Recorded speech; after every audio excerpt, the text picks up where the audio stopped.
Hello everyone, today is Promo Saturday again and we are out here in the woods to take you on a guided tour of St. Cloud's. So welcome to the Red Room and welcome to St. Cloud's. Welcome to St. Cloud's. Not St. Cloud's. No.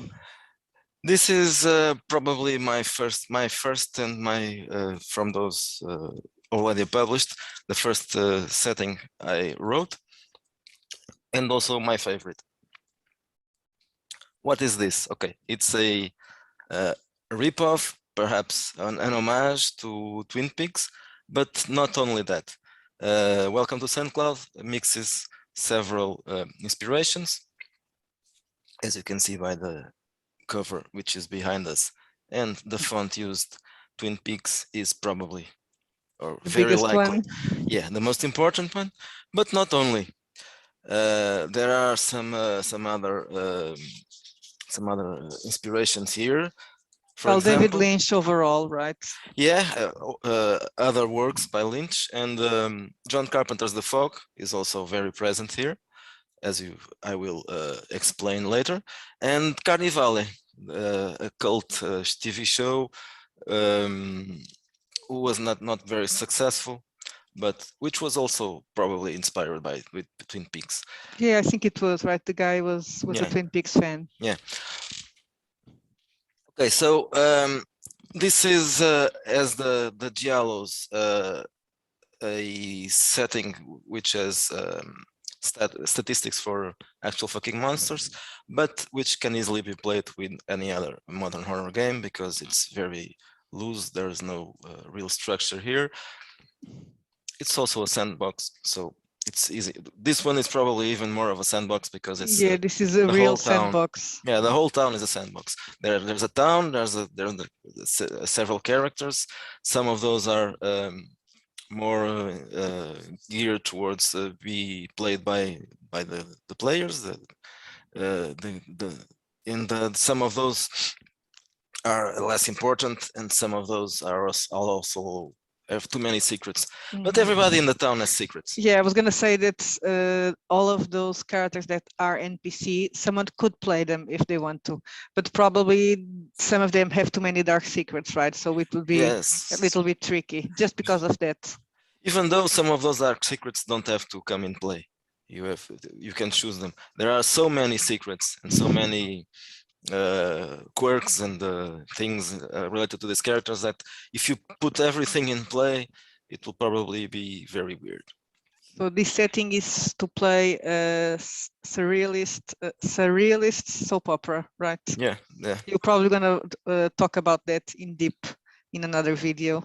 Very likely. It's a subject that I could develop, not today, because we are here to talk about this campaign setting. Yeah, if we start talking about that, we're not going to talk about the campaign setting. Okay, so let's show you the PDF. Okay, I'm not going to show the cover again, so we'll start inside. The book starts with a description of places in St. Cloud. Among them, Lynch Bay. Lynch Bay is the part of this campaign setting that is based mostly on John Carpenter's The Fog. This town is a little bit strange. It would probably couldn't exist in reality because it's there's a bay which is in the Pacific Ocean. This is, as Twin Peaks, it is in Washington State, and the town has another part which is close to a forest,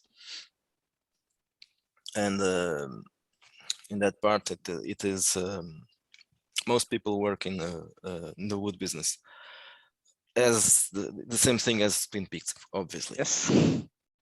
But maybe a town like this exists in the US. We don't know. It's possible. With a bay, with a sea area and woods.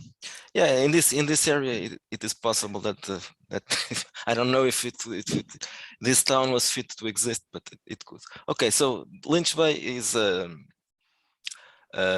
it was inhabited by many fishermen in the 20th century, in the beginning of the 20th century, but through the years, as the whole town of St. Cloud, business is not as it used to be, so people went away. The ones who stayed here are very stubborn and the kind of people and strange, yeah, and the kind of people who would never leave the town. And well, it has developed some kind of an inner kind of energy that connects people, and they are very secretive about what happens and very defensive of the status quo. They don't open to strangers, right? Yeah. Then Not only in Lynch Bay, but also yes, in the city proper. Okay, so there's a lighthouse that is occupied by a radio station. It probably rings a bell. it should. Then there are other places here. So these are small descriptions: Lovers Bay, the motel, the high school, a diner, of course. It had to be there. Nighthawk's Diner. Yeah. That's another inspiration. It's not just Twin Peaks Diner, but it's also the paintings. And then you have some other places. O'Reilly's Pub is in Lynch Bay. The Deepwoods Club is the not equivalent. On the woods. No, but very near the woods, and it is equivalent to, I don't remember it now. Big Bang or the Bang Bang. Yeah, I think so. I'm not really sure. The bar sure. where people went to play. But it's a mix with something else. Well, anyway, of course, there's a sawmill. The Woodrow sawmill is the only sawmill left in St. Cloud, because, as I said, business is not as it used to be. There's an hotel. There's the hotel, of course. This hotel is also the equivalent of Twin Peaks' hotel. There's a inbred community, and this has no connection to Twin Peaks. It's an added level of strangeness, because also I had to include something with a grindhouse feeling in this scenario. So the Nielsen community, they were Swedish immigrants who arrived at St. Cloud in the beginning of the 20th century, and they created a secretive community, even more than every other community around. They are really, really, really secretive. They don't live, except there are a couple of people who come to town to buy supplies, but usually they don't even interact. So everybody knows they have been inbreeding, because there are children, and well, not all. If they haven't been inbreeding, they couldn't exist still. So that's obvious, but nobody talks about it. And they are the bad guys, right? Every time that something bad happens. Not necessarily the bad guys, but they have. But yeah, people normally blame it on them. Yeah, they are the scapegoats. Let's say it. Yeah, that's it. When something happens bad in town, they blame the Nielsen. There's some other spooky places like Carpenter Manor, which is supposedly haunted. Probably not, but it's supposed. And St. Cloud's Carnival. The Carnival was a project a few years ago, 12 years ago. A guy arrived at St. Cloud, an Italian guy who had a circus in Europe, and he had very big plans for the carnival, but obviously things didn't go as planned, and the place is now dilapidated, degraded, and a bit scary, and usually it doesn't work. It's almost closed all year long, except in special days. There's the Salty Sea Days Festival, which is a festival in Lynch Bay, but everybody goes there. And also the Miss St. Cloud election, which obviously is a great event in town. And well, you know why. But I assure you that the prom queen will not die here. No problem. The prom queen is safe. You have here a few suggestions to use St. Cloud as a one-shot location, because this is even though it has only about 100 and well, a few pages over 100, this is a big scenario, big campaign setting. It can be used for a long. We played about half of it well, half of it, half of the secrets were revealed. Probably not half, 1/3 of them, and we played for several months. So yeah, was it 10 sessions? I'm not sure. 12, I think. 12. Okay, yes, 12 exactly. And we only played it as a default kind of, well, the default mode to play this is as a drama like Twin Peaks. But there are other, and I will speak about them after. Well, one of those is the one-shot location. You can use this for a horror one-shot, and then there are several plot hooks here that you could use for some encounters and some using obviously the locations and the characters. Now, yeah, here starts the cast, the main cast of St. Cloud, which is a series of families. They are most of those are connected, and there are some secrets, obviously. Tons of secrets. The secret life. Some of the characters have more secret life than the regular one. So the Woodrows are the most powerful family. They are the owners of the Woodrow sawmill. Yeah. Then there's the Johnson family. Amanda Johnson is the owner of Nighthawk's Diner. Her husband is a strange guy. Then there's the Fox family. Fox family, they are the second most powerful family in town. They own the Northern Hotel and the Deep Woods Club. It's a shady guy, Walter Fox. And it may remind you of someone. Yeah, someone who smokes cigarettes. No, not cigarettes, cigars. Yes. And who has a brother. He also has a brother. But there's, even though it seems that there are lots of similarities, but there's a but, of course. Those similarities are just superficial. Yeah, very superficial, because when you go and read the story, then there's nothing, or almost nothing in common. Their secrets are different, and the story is also different. There's the Anderson family, which includes 2 doctors, one father and a son, and also a few 2 kids, 2 younger kids. Yeah, girls. 2 teenagers.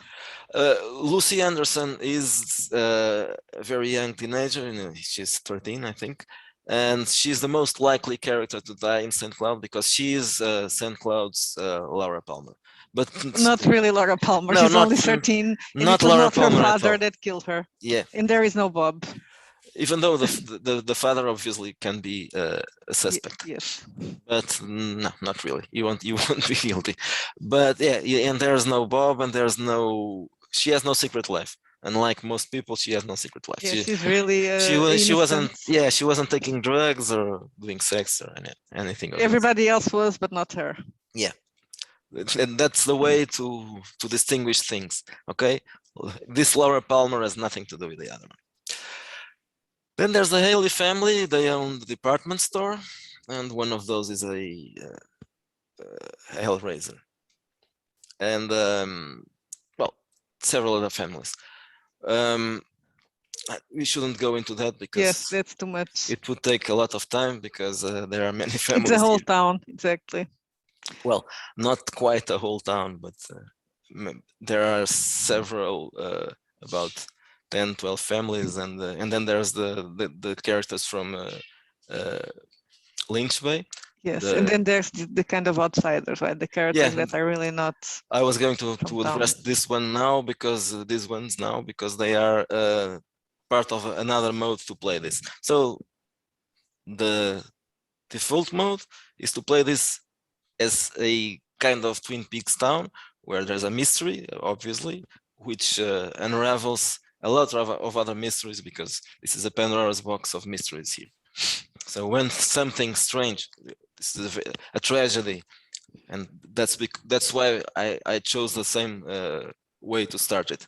The murder of a, well, not necessarily to start because we didn't do that. We started with just a few other secrets, and then we kept that one for later. But it's the real mystery, the real tragedy, which will unravel everything else. Because it will move the town, right? Since from the moment that Lucy disappears, is kidnapped, the whole town goes crazy. Yeah, and then that kind of defense they have to blame things on the Nielsen and to to never investigate things and leave things as they are to protect the status quo. It has to be well, this kind of tragedy puts that in question. So things have to change. Okay, so there's another mode, which is obviously the one I mentioned before as a one shot. So that's just a small location where you can use some of the mysteries and the weird characters, surreal characters to play some brief encounters.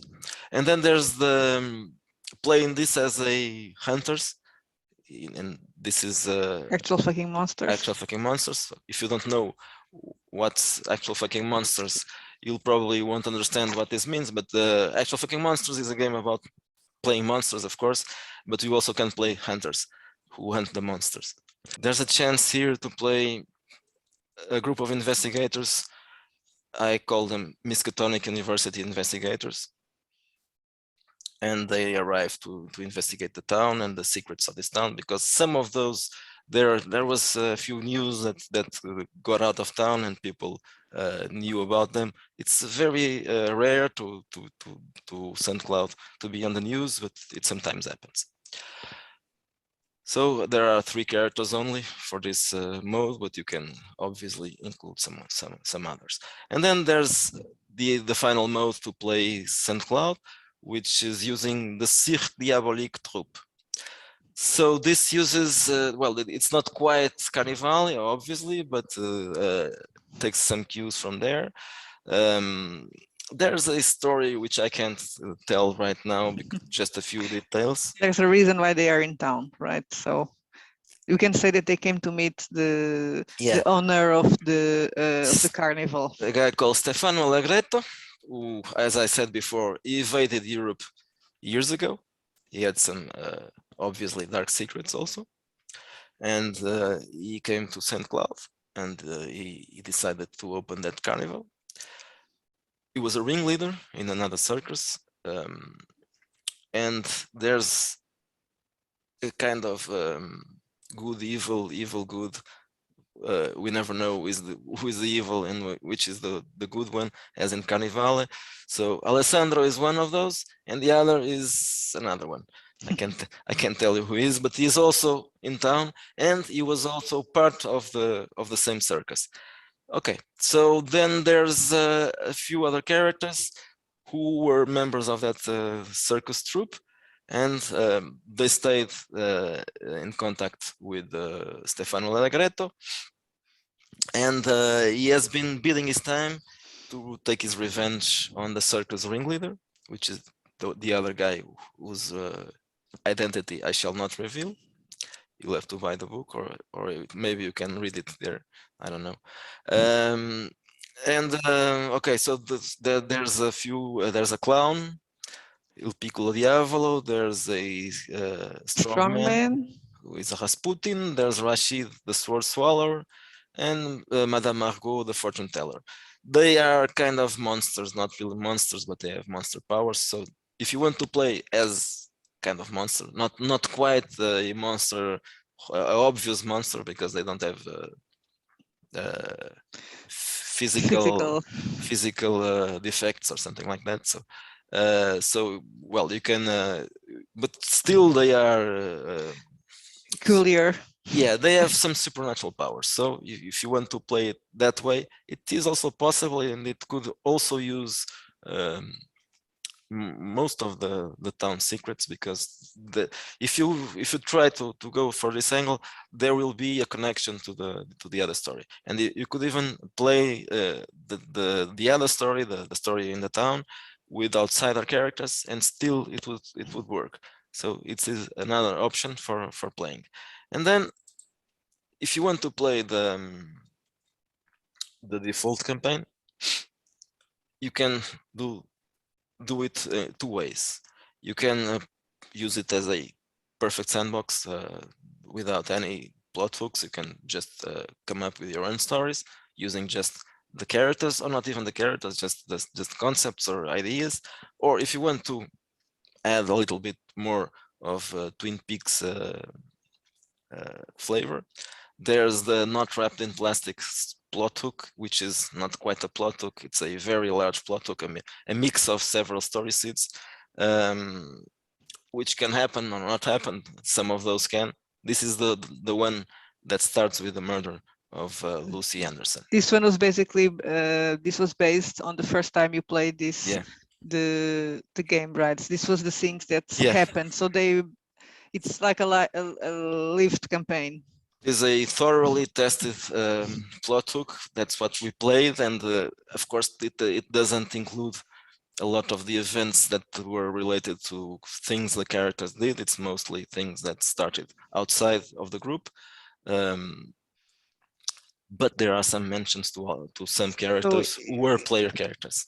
And it's basically the city starting to go crazy, and people secrets starting to unravel. And then there are some handouts and mood setters at the end, because related to this plot hooks. Some of those not really related, but that you can use.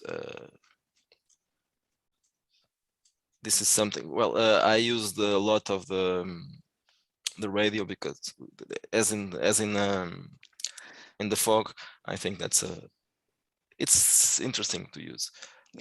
Yeah, we get to know what's happening in town by the radio show. Yeah, through a radio show. Okay. Don't mind this map, it's horrible. And don't mind a name, because I have to mention that it was a mistake.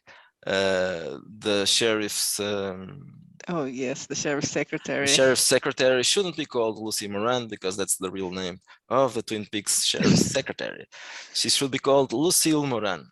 Well, Lucille something else. Never mind. You can call her whatever. Just don't call her Lucy Moran. That was a mistake.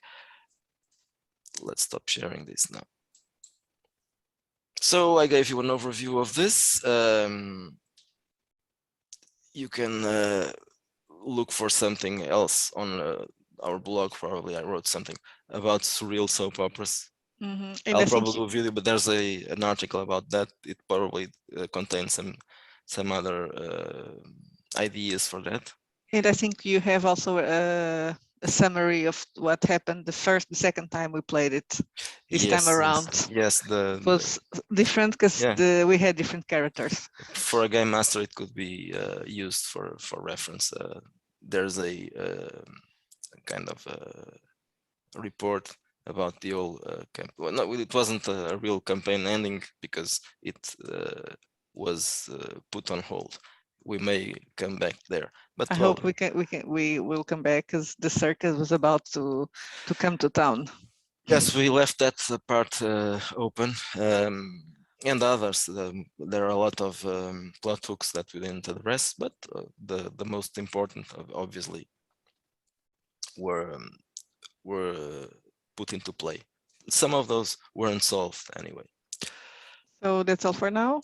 Yeah, I think so. So please subscribe to our channel if you like our videos. Call us names in the comments if you don't like our videos. And don't forget that we have the affiliate link. So if you want to buy any of the games, or this game, or any of the other games that we review, please use our affiliate link so we can have money to buy games to keep reviewing. But I would rather that you bought my scenario campaign settings. So I'll put I know you. A link below for Welcome to St. Cloud, which you can buy in paper or PDF on Drive-Thru or Postmortem Studio Store. And bye for now. Bye-bye.